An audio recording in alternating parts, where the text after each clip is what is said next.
And yet, you are submitting or you submitted to COA documents to support your liquidation of the confidential fund of the Department of Education. Wala eh. Kahit na anong basa ko. Kasi, for your information, Yusek COA, naging controller ako ng pulis eh, kaya alam ko kung ano ang sinasabi nitong mga membro ng Philippine Army ngayon eh. Sa liquidation ng contingency fund ng DepEd. Bakit ganun? Mr. Chair, since dun sa certifications, nilagay po nila na due to the collaboration between the DepEd and the Philippine Army, wala pong mga batang rekrute.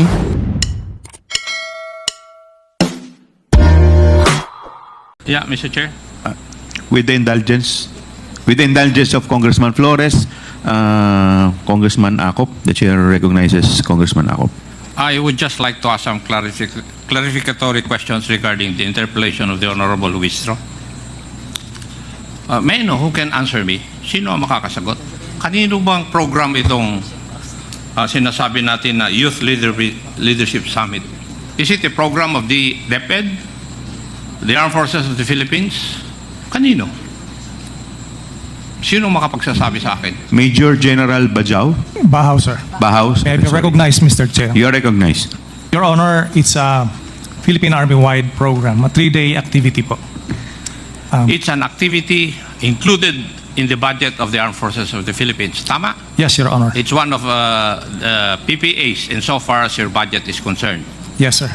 So in other words, when you conduct these events, you do not need the help of other agencies or the funding of other agencies. I would disagree to Sabi ko that, Your Honor, because we can only spend for our own troops, but the need of other participants and the subject matter experts have to be carried by participating agencies po. What is the legal basis why the program of the Armed Forces of the Philippines is participated on by other agencies of government? What is the legal basis?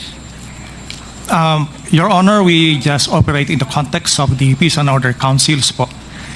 Our participation in the POC would also reflect on the participation of other agencies when we conduct this activity, sir. Oh, direct question na lang, General. Did you receive any funds from the confidential funds of the OVP in the conduct of these events? No, sir. No. No, sir. There's no funds coming from. There are no funds coming from the Office of the Vice President. Yes, sir. No funds Regarding coming this. from them. Thank you. May I ask Yusek Memphine? Yes, sir. Yusek Mempin, you are recognized. Why would Yes, Why Yes, would Your Honor. certifications be addressed to you? Your Honor, Mr. Chair, as I mentioned to a while ago, I was asked by the Office of the Secretary to By get the- a report from the You were asked by the Office of repeat. the Secretary. By the Office of the Secretary. and who in the Office of the Secretary asked you that? Hindi naman pwedeng magsalita yung Office of the Secretary, di po ba? So Yes, sir. there must be somebody from the Office of the Secretary who asked you to do that. It's And may I know who that is? it's our former Chief of Staff. And who might that be? And who might that be? Former USEC Attorney Mike Poe po, sir. Your Honor. Yusek Poa, would you agree to the answer of the Yusek of Yusek Mempin? Yes, Mr. Chair, Congressman Acop, yes, I confirm that. That you asked him to ask for the certifications from the different unit commanders of the Philippine Army? If I may explain, Your Honor, the answer is Sagutin yes. mo muna yung tanong ko bago ka mag-explain. Yes Di ba? po. Yes po. So, tama yung sagot sa akin ni Yusek Mempin. Yes po. Na kayo po ang humingi sa kanya, na humingi siya ng certification doon sa mga units ng Philippine Army na nag-conduct ng YLS. Your Honor, if I may qualify, hindi po specifically on YLS. What I asked for was for any accomplishment Kasi po yung ayon doon sa AOM na natanggap namin, pag nagbigay daw po ng rewards, you needed evidence of success of the information you received from the rewards. I mean, you received through the giving out of rewards. So because of this, I coordinated with USEC Mempin to to provide any proof of accomplishment para po doon sa rewards na na-disburse ng confidential funds. Thank you. May I ask, you have been in the Army, Yusek Memphis, di ba? Yes, Your Honor, Mr. Chair. Ano po ang part ng programang wireless na may kasamang rewards?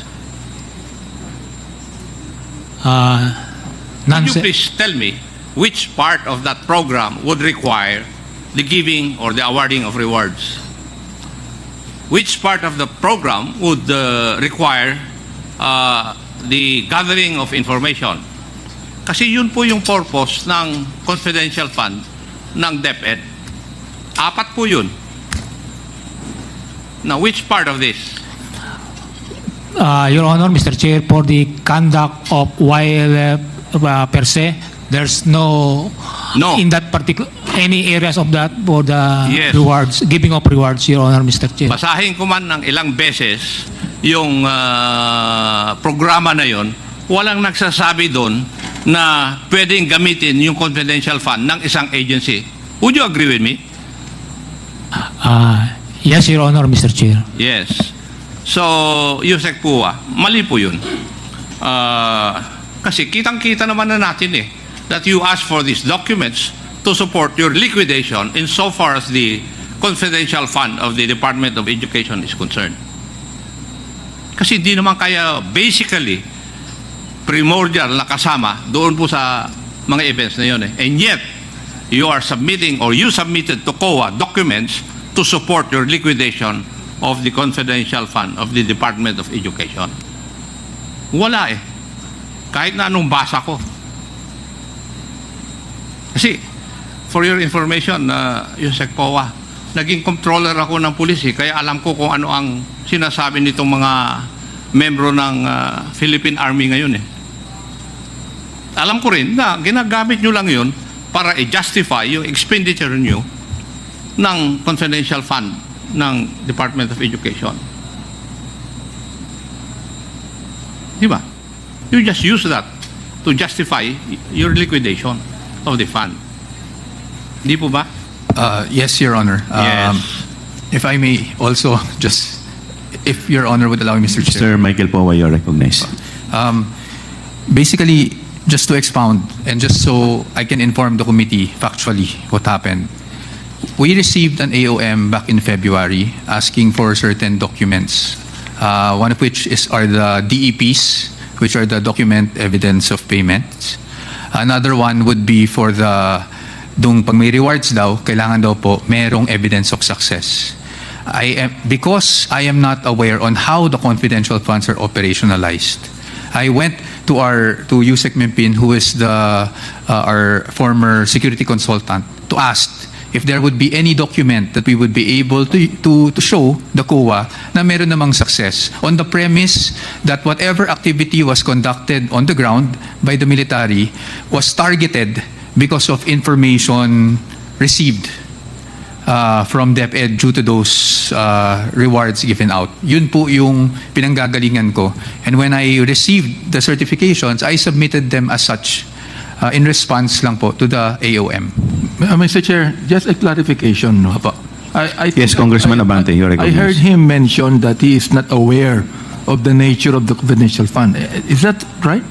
Not the nature, if I may clarify, Mr. Chair, not the nature, I understand the nature of confidential funds, but on how it is actually operationalized or used on the ground. Under oath, I would like to state for the record that I'm really not aware.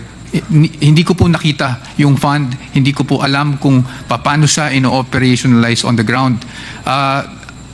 Ang participation ko po ay naganap nung ako po ay OIC for finance kasi at that time, nung na-receive namin yung AOM.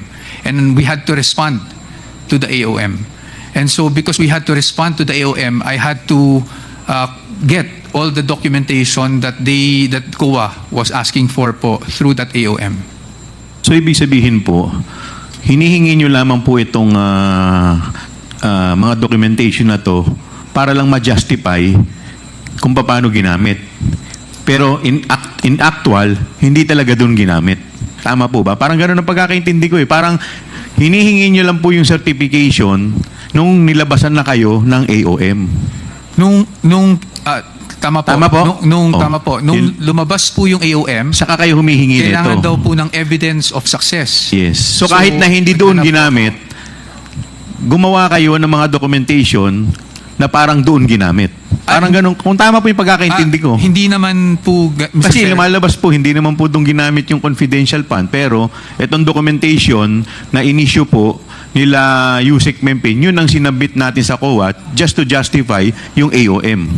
Mr. Chair, again, this is just under my impression nung nakuha ko yung certification na po. The certification po kasi, when I read it, stated that they conducted yung mga YLS based on the information received from LGUs, DepEd, etc. So ang impression ko po, and again, this is just my impression, is that because of the information they received from DepEd, sinagawa nila targeted kung saang areas yung YLS. Again, that is just my interpretation of the certification, Your Honor. And now, whether or not that is indeed the case, I really do not have personal knowledge to Yes, but confirm. you have no idea if the fund coming from confidential fund was utilized from LYS. Wala po kayo idea. I cannot confirm or deny that, Your tama Honor. po. Yes, the chair would like to recognize. Yes, please continue, Congressman Nako. Thank you. So, Yusek Mempin, wala pong ibinaba ng pondo sa Armed Forces of the Philippines or sa Philippine Army units. Wala. As para sa akin, sir, wala pa daw po, sir. Yung mga units ng Philippine Army which conducted the summits, wala rin po kayong pondong natanggap galing sa DepEd. Would that be correct? Yes, sir. Correct, sir. That's correct. Now, may I ask, bakit kayo nag-issue ng certification? Hindi. That's not you kasi hindi naman ikaw nag-certify it. Why did you issue certification? Sino pong sasagot? Mr. Chair, Colonel Colonel Boransing, Yes. you are recognized. Mr. Chair, sir, as I earlier mentioned, sir, because almost all of our activities on the ground are multi-stakeholder. When we appear in activities of one or many agencies ask for certifications of attendance, as I have asked the Secretariat to issue us with a certificate of attendance that we attended this activity. We assume that the certification was also for for that purpose. So a lot of other national government agencies and local government units ask for certifications in that manner also. So you're trying to tell us that it was Yusek Mempin which required the submission of those certifications? Siya po ba ang nag-require sa inyo? Yes, he asked, Mr. Chair. Yes, sir. Was it through a written document or what? He called our commander, sir. Ganun na po ba ngayon sa Armed Forces of the Philippines? Well, sir, the other agencies also, like for instance, the Department of the regional offices of the Department of Agriculture, TESDA, they also text me during our activities. So I think it's an accepted mode of unofficial communication, sir. For your information, yun pong purpose ng confidential fund ng DepEd in its accomplishment report ay 4 po, for your information. Number 1, counterinsurgency programs. Number 2 is abuse prevention and control within schools. Number 3, anti-illegal activities operations and anti-extremism and terrorism programs. Di po ba? Nowhere could I find dito po sa accomplishment report na sinabmit ng Office of the Department of Education would I see na yung activity ng Armed Forces of the Philippines is enumerated. Wala eh. Wala akong makita. And yet, yung mga ginawa niyong activities, nandun na yun, dun sa, sa liquidation ng contingency fund ng DepEd. Bakit ganun? Yusek Mempin, did you not ask why? When you were asked to get certifications or to secure certifications from those units of the Armed Forces of the Philippines which conducted the wireless, hindi mo tinanong bakit? Your Honor, Mr. Chair, as former Yusek po mentioned, I was also informed that the Office of the Secretary needs some impact or outcome of the efforts of the Department of Education in terms of protecting the youth, including the out-of-school youth and some IPs. So I was not aware of that is the purely justification for the confidential fund. So I coordinated with the Philippine Army commanders, my former colleagues, to give feedback or in terms of certification that they have conducted wireless in coordination with various stakeholders to include Department of Education. So yun po yung parang pinaka-basis ng coordination ko po sa mga Philippine Army units na nandito po ngayon. Kasi maski sa certification, Yusek, wala rin akong nakitang na amount na nakalagay doon sa mga certifications ng mga unit commanders ng Philippine Army. Wala. So, may ibang purpose lang yung pagkuha nyo ng certification na yun. And as I've said, it is used to justify yung expenditure ng or pag-spend ng confidential fund ng Department of Education. Now, COA, would it be true na nagbigay po kayo ng CN o credit notice doon sa first 2 quarters ng use ng confidential fund ng DepEd? Attorney Camora, you're recognized. Yes po, Mr. Chair. May I know the basis why nagbigay po kayo ng credit notice? Kasi what I know is if you give credit notice, everything is proper. Yes, Mr. Chair. Na bakit po kayo nagbigay ng credit notice doon sa first 2 quarters? Since nag-submit po sila ng documents that we required in the AOM, we deem them okay na po for the compliance. Parang sa joint circular din, Yes, Mr. Chair. di ba? Yes, Mr. Chair. Actually, yun nga po, yung certifications is And- one of the requirements po. When I say mean- parang sa joint circular, you do not do anything to find out whether the data or the certifications given you would be reasonable or true. Hindi nyo tinitignan, di ba? Mr. Chair, since dun sa certifications, nilagay po nila na due to the collaboration between the DepEd and the Philippine Army, wala pong mga batang recruited. Okay na po yun sa amin. Okay na sa inyo. Pursuant to your, shall we say, circulars. Yes, Mr. Chair. Ganon. Yes, Ganon po Mr. yun. Chair. Well, paano nga natin mababantayan yung kung pag ganyan ang inyong pag-iisip? Di po ba? Now, Mr. Chair, please allow me to come up with my parochial concern. Because I heard a while ago that Yusek Densing was in charge of the allocation of the BEFF or Basic Educational Facilities. Tama po ba? Mr. Chair, if I may. Yusek Densing, you're That's correct, sir. recognized. Correct. Pwede ko bang malaman bakit walang napunta sa Antipolo na school building Sir, during your term or the term of VP Sara? ang nahawakan ko po actually is 24. Hindi, tinatanong ko. Opo. Sagutin mo muna ako. Pero sir, ang sa Antipolo kasi, Antipolo, Taytay, tinanong ko rin kasi yan dun sa technical working group, wala na pong buildable space. Yung pang binanggit sa akin. Walang buildable space. Opo.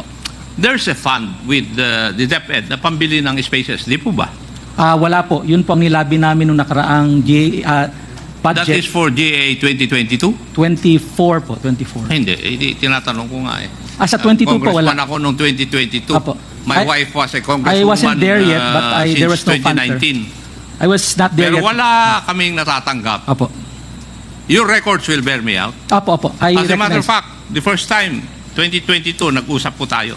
Kasi kinausap po ninyo yung mga kwan eh, yung mga members ng parties. Di po ba? And we talk. Sinabi ko yung concern ko na yun eh. Apo.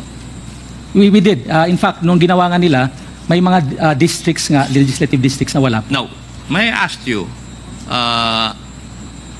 Yusek Densing, is that following the mandate of the Constitution that you are supposed to equitably distribute government resources?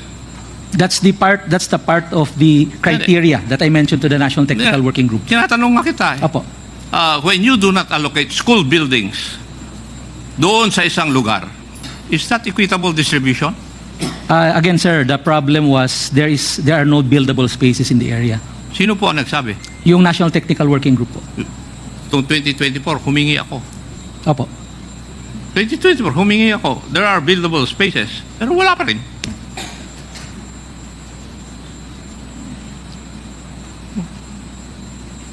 And you cannot explain that to me. Well, sir, I could not answer because the fund was really small at the time.